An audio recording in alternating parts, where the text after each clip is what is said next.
Hi, my name is Lola Salvador Cumi, and today I'm sharing the Daily Word. The topic is, why did Jesus lead backwards, and why does it still change everything? If leadership worked the way we think it does, Jesus would have taken the throne immediately. He had the influence, he had the crowds, and he had the miracles. But instead, he took a towel. And that alone should stop us. Because when Jesus talks about leadership, he doesn't start with authority, he starts with service. If you want to see leadership done wrong, then scripture offers a very painful case study in King Saul. Saul was Israel's first king, chosen during a time of national instability. Israel wanted a king like the other nations, 1 Samuel 8, which already tells us something. They wanted a semblance of leadership with visibility, strength, and protection, not necessarily obedience to God. In 1 Samuel 15 NIV, Saul is given a clear command from God through the prophet Samuel. He's instructed to completely destroy what God had devoted to judgment. Saul partially obeys, then justifies himself when confronted. Here's the key moment. Samuel tells him to obey is better than sacrifice.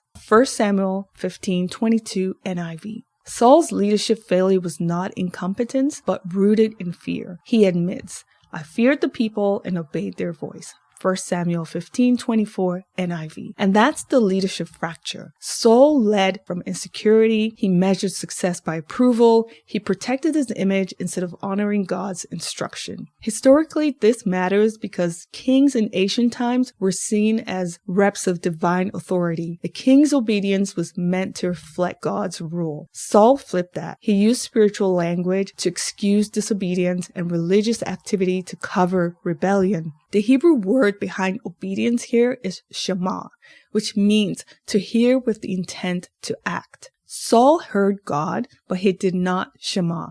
He listened selectively. Contrast that with Jesus. Where Saul grasped for control, Jesus released it. Where Saul feared people, Jesus obeyed the Father. And where Saul protects his status, Jesus emptied himself. Saul shows us what leadership becomes when identity is unstable and obedience is negotiable.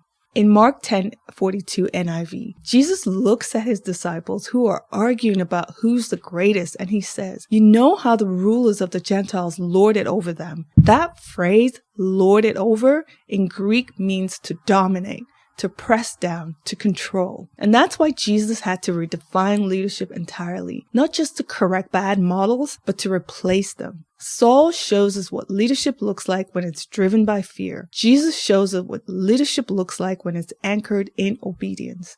So when Jesus says, not so with you in Mark 10:43, that's not a suggestion. That's a line he's drawn in the sand. He goes on to say, whoever wants to become great must be your servant.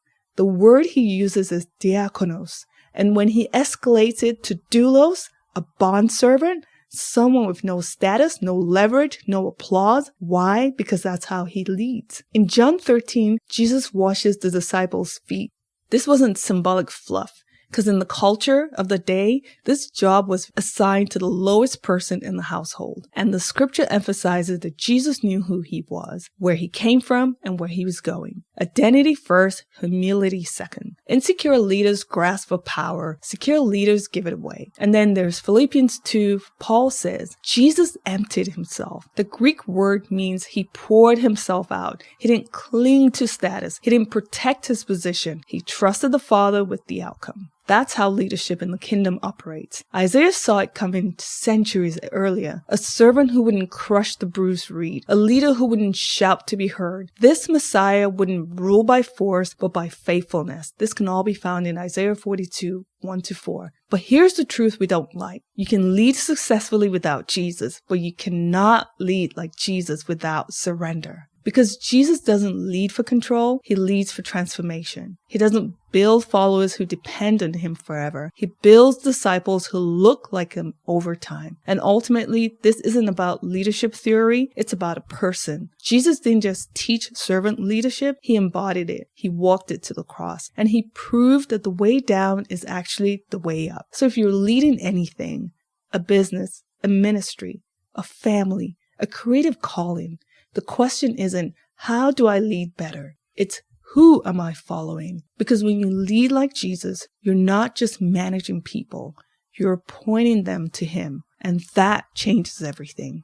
I pray that the daily word today was a blessing to you. If you would like to partner with Church for Entrepreneurs, go to churchforentrepreneurs.com/partner. If you would like to join our online community, go to churchforentrepreneurs.com. Have a blessed rest of your day.